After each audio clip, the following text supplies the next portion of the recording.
오늘도 매일경제신문에서 숨어있는 경제 꿀팁들을 찾아보겠습니다. 오늘 이 시간 이종근 시사평론가와 함께하겠습니다. 안녕하세요. 안녕하십니까. 네, 오늘 매일경제신문에 실려있는 기사들 놓치지 않고 하나하나씩 체크를 해보겠습니다. 먼저 제일 중요한 일면으로 가보도록 할게요. 네, 어떤 기사가 실려 있는지 제목부터 확인해 보겠습니다. 경징계 비웃는 외국인 불법 공매도 활개라는 헤드라인입니다. 이 기사 내용을 자세하게 보면요. 국내 증권시장은 올해도 외국계 금융사의 불법 공매도 놀이터로 전락한 것으로 나타났습니다. 외국계 금융사를 중심으로 한 무차입 공매도 사건이 최근에 살짝 줄어드는 듯했지만 올해 다시 불법 공매도가 활개를 치고 있다고 합니다. 한마디로 이 처벌이 너무 약하다는 거죠. 올해 이제 다시 늘어나 무차입 공매도 적발 건수와 함께 그 이유 뭐라고 볼 수 있을까요? 네, 일단 2015년부터 따져보면 2015년도에는 18곳, 그다음에 2016년도 21곳, 2017년도 13곳이 적발됐는데요. 2018년도에 많이 줄어들었습니다. 5곳에 불과했죠. 근데 올해 지금 10월까지 보니까 올 외국계 금융사에서 벌써 10곳이나 적발이 됐습니다. 그러니까 작년에 비해서 벌써 2배로 늘어난 셈이죠. 기억하시겠지만 작년 10월에 골드만삭스가 역대 최고액의 벌금을 부과받았잖아요. 네. 75억 원. 네. 뭐 어마어마한 우리나라로서는 어마어마한 벌금이었는데 이 벌금을 받은 11월 달에 벌금을 부과받은 이 골드만삭스 그럼에도 불구하고 올해 2월에 또다시 이런 무차입 공매도를 했습니다. 그러니까 이것이 상징하는 바는 또다시 외국계 금융사는 계속 무차입 이 공매도를 계속 하고 있다는 뜻인데요. 75억 원의 벌금도 무색했나요? 그렇죠. 75억 원은 받았는데도 불구하고 거의 5개월 만에 바로 불법 공매도를 한다는 건 그 부과된 금액, 그 처벌 자체의 수위가 별로 그렇게 영향을 미치지 않았다는 그런 뜻으로 보여집니다. 외국계 금융사가 이렇게 무차입 공매도를 할 수 있는 이유, 가장 큰 이유는 사실 외국계 기관이 똑같은 외국계 기관한테 주식을 빌리는 경우는 사실은 기록에 남지 않습니다. 그냥 보고만 하면 돼요. 네. 그것을 이렇게 이 우리나라 금융기관이 철저하게 어떻게 이렇게 검색을 하는지 하는 과정이 아니라 보고만 하면 되기 때문에 사실 외국계 금융사로 봤을 때는 아주 손쉽게 무차입 공매도를 할 수 있는 상황. 절차가 너무 간단하네요. 그렇죠. 그리고 사실 무차입 공매도가 절차가 간단하다고 말씀하셨는데 정말 절차가 간단합니다. 전화 한 통화로 그냥 내가 그냥 빌릴게 하고 계좌로 들어오기 전에 이미 팔아버리면 이게 바로 무차입 공매도예요. 이게 친구 사이에 돈 빌리는 것도 아니고. 그렇죠. 네. 그런데 이것을 다 인정해 주거든요. 바로 전화 한 통화로 가능하다. 네. 그리고 또 한 가지 마지막으로 당일 매도하고 당일 매수해버리면 사실 이 기록에 남지도 않습니다. 무차입 공매도가 또 가능한 상황이고 이런 허점들이 많기 때문에 사실상 개인 투자자로서는 정말 이 주가가 떨어지면 손해인데요. 이 공매도, 특히 무차입 공매도는 주가가 떨어질수록 사실 이익이잖아요. 그렇죠. 그렇기 때문에 이 작년에 골드만삭스가 75억 원의 이 과태료를 부과받았을 때 당시 시가총액, 그러니까 주가가 떨어지는 어떤 상황, 이 공매도 때문에 주가가 떨어진 총액이 약 한 2조 원이 넘었다는 거예요. 그렇기 때문에 사실 이 불법 이 무차입 공매도 그냥 좌시할 수 없는 문제죠. 네, 상당히 좀 심각한 문제다라고 볼 수 있겠습니다. 오죽하면 이제 국내 증시에서 무차입 공매도와 관련해 외국인들의 놀이터다라는 자주 섞인 목소리까지 나오고 있는데 그렇다면 해결책은 없는 건가요? 분명히 있습니다. 네. 벌써 이제 솜방망이 쳐버리다라고 이 작년부터 굉장히 크게 이 문제시가 됐고요. 여론에서도 굉장히 악화됐기 때문에 정부에서도 이것을 좌시할 수 없어서 자본시장법을 개정하자라고 해서 국회에 이제 의원 발의로 해서 입법 발의로 해갖고 이미 이제 상정이 됐는데 발의는 됐는데 상정이 아니라 문제는 1년째 표류하고 있다는 거예요. 국회가 이 문제를 심각하게 이렇게 보지 않고 가장 큰 문제는 이겁니다. 국회 말씀을 잠깐 드리면 이 자본시장법 같은 문제는 쟁점 법안이 아니거든요. 뭐 이렇게 보수냐 진보냐 이렇게 쟁점 법안이 아니기 때문에 미국 같은 경우는 비쟁점 법안, 그야말로 민생과 관련된 법안들은 서로 이렇게 토론하지 않고 바로 상정할 수 있는 그런 길을 열어줘요. 그런데 우리는 쟁점 법안, 비쟁점 법안 할 것 없이 한데 묶여 있기 때문에 이 쟁점 법안 때문에 이런 비쟁점 법안들이 표류하는 그런 사태를 계속 빚고 있는데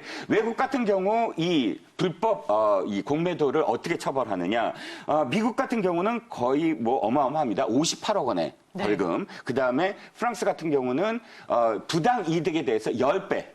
그다음 영국 같은 경우는 아예 상한선이 없어요. 58억 원이다 이게 아니라 얼마든지 더 높게 벌금을 책정할 수 있고 이렇게 불법과 관련해서는 아주 철저하게 발본색원하고 있다. 이 점을 일단 국회에서 빨리 이 법안을 또 통과시켜야 되고 한 가지 더 이제 그 전문가들의 어떤 그런 그 보완책은 개인에게도 공매도를 확대하라. 이건 기관들만 사실 맞아요. 공매도를 네. 거의 기관들에게 유리하잖아요. 모든 것들이 다 기관이 자본, 뭐 또 정보 이것들이 다 집중되어 있기 때문에 네. 개인이 하기에는 굉장히 부담스러운데 일단 개인에게도 열어주고 또 여러 가지 제도적인 어떤 보완책이 더 있어야 된다. 이 문제도 사실은 정부 금융당국에서 좀 더 확대하는 또는 또 보완하는 그런 안을 좀 내놔야 될 것 같습니다. 네, 알겠습니다. 경쟁계로 인해서 정말 꿈쩍도 안 하는 외국인들의 불법 공매도와 관련된 내용을 첫 번째 기사로 만나봤습니다. 다음 경제 기사 확인해 보겠습니다. 이번에는 매일경제신문 4면으로 가볼게요.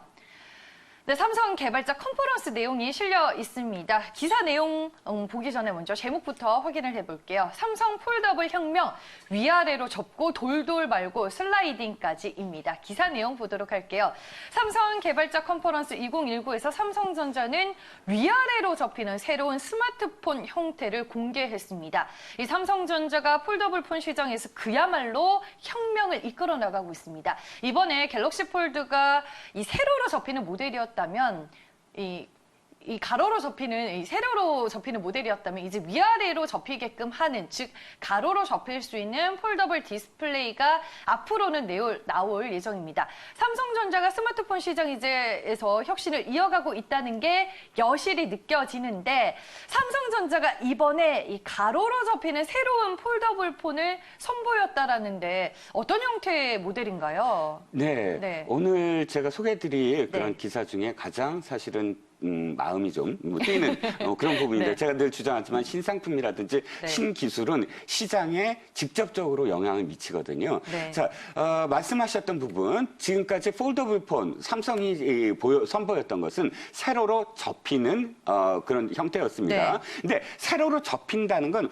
폴더블이라는 게 접는다는 의미이긴 하지만 펼치는 확장의 의미였어요. 지금까지의 스마트폰 보시면 작은 게 아니라 점점 화면이 커지는 양상. 얼만큼 커지느냐. 아이폰 경쟁사인 그런 애플 쪽에서도 사실 규격이 좀 작았지만 어느 순간부터 삼성을 따라가면서 확장이에요. 화면이 점점 확장되는, 크기가 확장되는 그런 추세였습니다. 세로로 접힌다고 표현하지만 확장이라는 의미, 그리고 이것은 세로로 접어도 볼륨이 줄진 않아요. 세로이기 때문에 직사각 형태를 네. 유지합니다. 그래서 뭐 주머니에 넣는다거나 했을 때 그 볼륨감은 그대로 유지되죠. 그런데 이번에 가로로 접힌다는 건 확장의 의미가 아니라 그야말로 컴팩트한 의미. 그러니까 축소된다는 의미예요. 지금까지의 흐름에서 완전히 다른 어떤 흐름, 혁명이라는 부분이 그래서 아마 제목이 그런 의미로 저는 들어갔을 거라고 봅니다. 확장 지향에서 접히는 축소의 어떤 이 모멘텀을 지금 보여주는 거예요. 그래서 이 직사각형이 아니라 위아래로 접으면 정사각형이 되는 것이죠. 시청자 여러분들 기억하시겠지만 옛날에 폴더폰 기억하시죠? 맞아요, 폴더폰. 탁 잡고 탁 접어버리는. 근데 제가 익숙한 새로움이라고 이렇게 좀 표현해봤어요. 이 폴더폰에 익숙한 분들은 그래 하고 이렇게 접는데 이 접는 것이 옛날의 어떤 향수를 불러일으키면서도 또 새로운 어떤 느낌을 가져가거든요. 네. 이런 어떤 형태, 그러니까 폼 팩터라고 하죠. 외형, 그 전체적인 어떤 구조, 외형적인 물리적인 어떤 구조의 변화가 무엇을 뜻하냐 하면 보통 우리가 form follows function이라고 합니다. 형식이 내용을 지배한다는 것인데 이 스마트폰 시장이 어느 정도의 이 기술 혁신 이후에는 네. 정체되어 있었어요. 맞아요. 가장 큰 어떤 혁신은 사실 터처블이었거든요. 맞을 게 없었거든요. 그렇죠. 터처블. 네. 그러니까 터치해서 이 하나의 어떤 그런 그 유저 인터페이스가 네. 이루어지는 부분에서는 확장을 아무리 한다고 하더라도 그 이상의 어떤 기술이 아닌데 이번에 선보인 가로의 폴더블. 그러니까 폴더블이라는 것이 일단 세로 접힘만이 아니라 가로 접힘. 한 번에 가로 접힘만이 아니라 더 많은 형태로 이 디스플레이가 변할 수 있다라는 가능성을 보여준 것. 이 보여준 것은 앞으로의 스마트폰이 또 다른 형태의 유저 인터페이스가 가능하다는 걸 삼성이 지금 자신 있게 선보였거든요. 미래는 닫혀지지 않고 끝이 아니고 훨씬 더 많이 열려져 있다라고 삼성이 지금 선언한 그러니까 우리가 이 기술, 폴더블 기술을 계속 혁신하고 있다라는 시장 주도라는 자신감을 보이고 이 소비자들에게 단순하지 않다. 단순히 세로로 접히는 것만이 아니라 여러 형태로 앞으로도 변할 수 있다라는 어떤 자신감 이런 시장에 대한 소비자에게 그런 선언적인 어떤 의미를 보여주었다고 생각을 합니다. 네, 말씀해 주셨다시피 갤럭시 폴드가 세로로 접히는 이제 모델이었는데 이번에 가로로 접히는 모델을 선보였고요. 앞으로는 더 많이 접히고 심지어 돌도 말리기까지 하는 새로운 폴더블 폰이 등장을 하게 될 텐데 그렇다면은 앞으로 폴더블 폰 시장의 미래는 우리가 어떻게 전망을 해볼 수 있을까요? 네, 지금까지 폴더블 시장에 대해서 전문가들이 전망한 건 사실 조심스럽게라는 수식어가 언제나 붙습니다. 왜냐하면 일단 폴더블이라는 것이 처음에 시장에서 선보였을 때 미국 시장에서도 왜 소세지 하나를 딱 끼워 넣어서 이것이 폴더블이냐 이렇게 사진에 나왔었잖아요. 그런데 그것이 많이 지금 변화하고 있습니다. 미국의 한 전문 업체가 이것을 10만 번을 한번 접어봤다. 이 실험을 한번 해봤는데 삼성이 표현한 것보다는 사실 못 미쳤지만 그럼에도 불구하고 도리어 시장에서는 와 그렇게까지 했는데도 이렇게 결과가 나왔다라고 해서 폴더블에 대한 신뢰도가 높아졌잖아요. 일단 올해 삼성전자가 이 출하량이 50만 대에 불과했거든요. 그런데 내년 전망은 약 10배 이상의 출하량을 지금 전망하고 있습니다. 600만 대를 넘어서고 있고요. 2021년에는 1000만 대를 예상하고 있습니다. 이 시장의 어떤 확대는 사실상 아직까지 내년에 10배라고는 하지만 좀 조심스럽긴 해요. 왜냐하면 고가 프리미엄 시장이고 실제로 시장에 먹히려면 보다 더 이 사용성이 차별화됐느냐 그리고 안정성이 좀 더 부각이 돼야 된다. 이 세 가지 마지막으로 아무리 고가 제품이지만 가격 대비 경쟁력이 있느냐 이 세 가지가 좀 더 시장에 얼만큼 반응을 일으키느냐가 이제 관건이긴 하지만 그럼에도 불구하고 지금까지 우려 섞인 시선으로 바라봤다면 지금부터는 보다 덜 조심스럽게 이제 폴더블 폰의 시장이 가능성이 훨씬 더 열려 있다라고 여겨질 수 있는 이번 이 컨퍼런스 시장의 선보임이었다고 평가할 수 있겠습니다. 네, 폴더블 폰 이제 1세대로 시작을 하고 있는 단계입니다. 앞으로 저도 폴더블 폰을 들고 있는 날이 오지 않을까 싶습니다. 다음 경제 기사는 어떤 내용을 담고 있을지 매일경제신문 6면으로 가보겠습니다. 전일에 이어서 이제 면세점 얘기가 대문짝만하게 실려 있습니다. 제목부터 확인을 해볼게요. 이 대기업 면세점도 문 닫는데 또 늘린다는 정부, 이 예고된 흥행 실패입니다. 네, 내용을 자세히 보면요. 관세청은 다음 달 14일까지 시내 면세점 5곳에 대한 신규 허가 신청을 접수한다라고 밝혔습니다. 사드 보복 이후로 면세점을 쇼핑하는 중국의 주요 고객층들이 바뀌었는데 지금 정부는 무리한 면세점 확대 정책으로 일관하고 있습니다. 이미 한화와 두산이 포기 선언을 했는데도 면세점 확대가 관광산업 활성화로 이어진다는 게 정부의 시각입니다. 과연 제대로 보고 있는 건지 의문이 드는데 두산과 화나 등 일부 대기업들이 덩달아서 이제 면세점 사업을 철수하겠다라는 입장을 밝혔습니다. 하지만 정부는 오히려 왜 늘리고 있는 건가요? 네. 교통 상황으로 표현하자면 적신호가 켜졌습니다. 사거리에서. 그러면 모든 차가 서 있어야 되잖아요. 근데 한 차가 적신호가 켜졌는데도 불구하고 계속 질주를 한다. 그러면 사실 굉장히 위험하고 모두 다 왜 저 차 저러지? 하고 바라보지 않겠습니까? 그런데 그 차가 보니까 정부예요. 그러니까 시장에서는 이미 이거 굉장히 위험하다. 이 시장은 더 이상 확대될 수가 없다라고 이미 적신호가 켜져 있는 것을 모두 다 인지하고 있는데 정부가 역행하고 있다라고 한다면 그 정부를 믿고 이 시장을 어떻게 바라봐야 하는가라는 그런 점에서 이 기사가 사실 예고된 흥행 실패다라는 제목을 달고 있습니다. 정부가 그렇게 생각하는 데는 또 이유가 없는 건 아니에요. 자, 보면 9월 달 지난달 면세점의 매출이 2조 2,422억 원이었습니다. 역대 2위의 기록이었대요. 네. 그리고 3분기 국내 면세점 매출이 54억 달러, 전년 동기비로 얘기한다면 23.8%나 무려 23.8%나 올랐다는 거예요. 그런데 이 수치만 갖고 사실 정부가 이야기하는 건 이겁니다. 봐라, 이렇게 수치가 나오니까 이제 면세점을 늘리면 어떻게 늘리냐면 11월 달에 서울 시내에는 두 곳, 그다음에 광주와 강릉에 각각 한 곳씩 더 늘리겠다. 그래서 입찰을 하겠다라는 것이거든요. 네. 근데 결국은 더 들여다봐야 될 게 있어요. 뭘 들여다봐야 되면 영업이익률은 어떻게 되느냐. 매출은 전체적인 어떤 그런 이 기록이라면 네. 그중에서 사실 영업이익률을 봐야 되는데 수익이 나야 되잖아요. 수익이 나야 되잖아요. 네. 근데 2015년 이전까지 이 면세점의 이익률이 전체 이익률이 최대 10%, 최소 5%였어요. 5에서 네. 10% 내외였는데 지금 이익률은 2에서 5%. 그러니까 5년 만에 반토막이 나버렸다. 이익이 나지 않는다는 거예요. 이 수치를 보면 사실상 이거 위험하지 않나? 라고 해서 이후부터 다시 한번 들여다봐야 되는데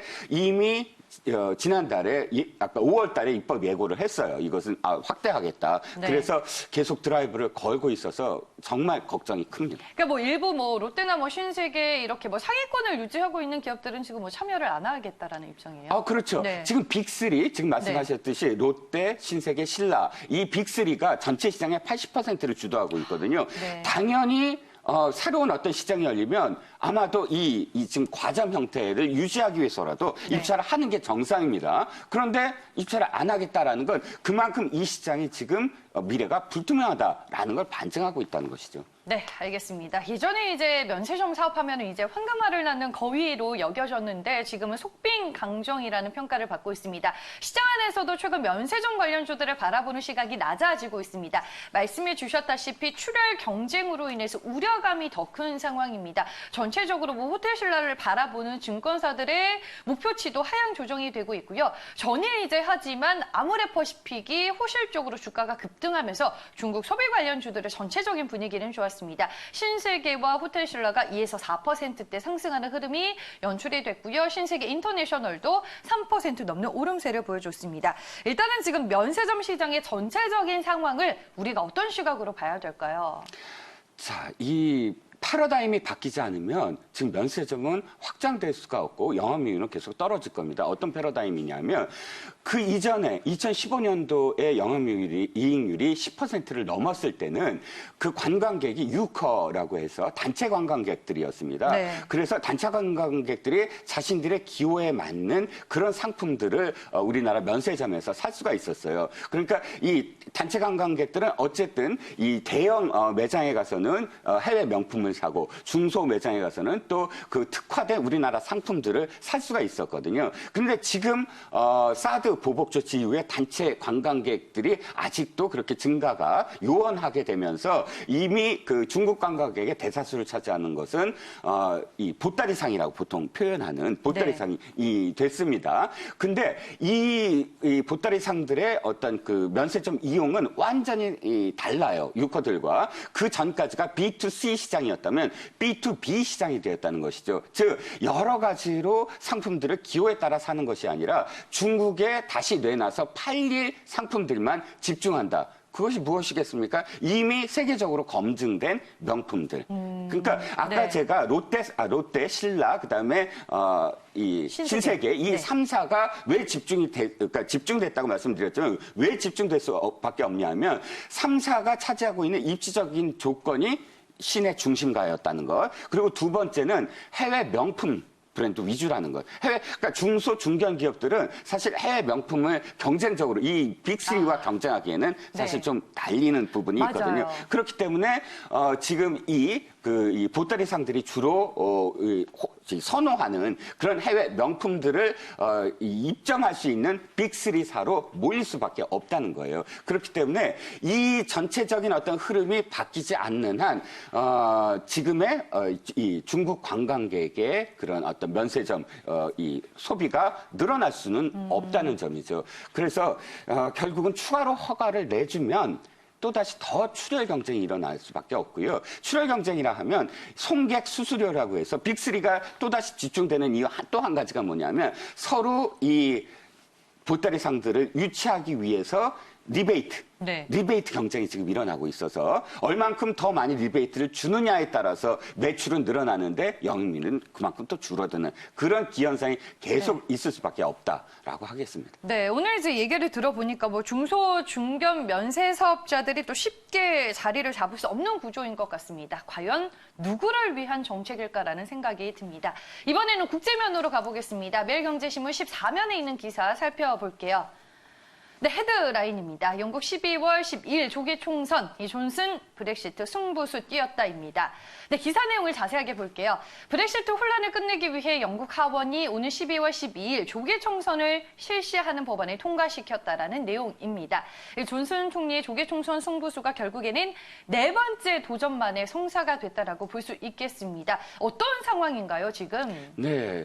시청자 여러분들도 이제 그 브렉시트와 관련된 어떤 기사를 보시면 사실 한숨부터 내쉬실 것 같아요. 맞아요. 네. 어떻게 되는 것인가 도대체 그 끝이 어디인가. 근데 오늘 말씀드릴 것도 사실 과정 또다시 하나의 어떤 과정인데 제가 지난번에 영국 상황 어떻게 될 것인가라는 질문의 답을 아마 조기 총선으로 가게 될 것이다라고 말씀을 드렸는데 네, 맞아요. 그렇게 됐습니다. 네. 자, 이 존슨 총리는 사실 이번에 네 번째 만에 조기 총선의 안을 통과시킨 거예요. 이번 법률은 한 줄짜리예요. 딱 한 줄. 12월 12일에 이 총선을 실시한다. 이렇게 딱 한 줄로 되어 있는 어떤 법안을 통과시켰습니다. 네. 네 번째 만이라는 건 세 번이나 조기 총선을 시도를 했죠. 조기 총선을 시도를 했지만 다 실패한 이유가 제1야당인 노동당이 반대를 했기 때문입니다. 노동당 입장에서는 10월 31일이라는 이 브렉시트 시한 전에 조기 총선을 했다가 만약에 존슨 총리가 주장했듯이 노딜 브렉시트까지 가면 네. 그것은 영국에 있어서 최악의 상황으로 갈 수밖에 없다라는 이유로 조기 총선을 지금까지 반대해 왔습니다. 근데 일단 3개월 유예가 된 어떤 상황 속에서 좋다. 그렇다면 조기 총선을 받아들이겠다 하면서 서로 약간 옥신각신한 게 영국도 우리나라와 좀 비슷한 어떤 상황이라고 볼 수 있는 게 20대 세대 간의 어떤 그 투표 성향이 굉장히 다른 상황입니다. 그래서 네. 그러니까 대학생들을 위주로 한 20대가 그 방학 이전에 투표를 하면 노동당에 유리하게 되고 방학 이후 각자의 어떤 마을로 돌아가게 되면 투표를 거의 하지 않게 돼서 보수당에 유리하게 된다. 그렇기 투표하는 때문에 날짜가 중요하겠네요. 그렇죠. 그래서 노동당은 네. 12월 8일을 주장했습니다. 12월 8일 날 하자. 12월 12일이 방학일이거든요. 네. 근데 결국 어쨌든 보수당에서 주장한 12월 12일 안이 통과가 됐습니다. 그래서 12월 12일 날 총선을 실시할 것으로 지금 보였습니다. 네. 뭐 말씀해 주셨다시피 지금 브렉시트 끝날 때까지 끝난 게 아니다라고 말씀해 주셨고 양당 모두 과반의 확보가 어려울 가능성이 높아서 또 브렉시트도 오히려 장기화될 우려가 남아있다라는 뭐 시장의 얘기까지도 나오고 있습니다. 이렇게 해서 오늘 브렉시트까지 총 4개의 기사로 저희가 조간 브리핑을 진행해봤고요. 오늘 이 시간에는 이종근 시사평론가와 함께했습니다. 오늘 말씀 잘 들었습니다.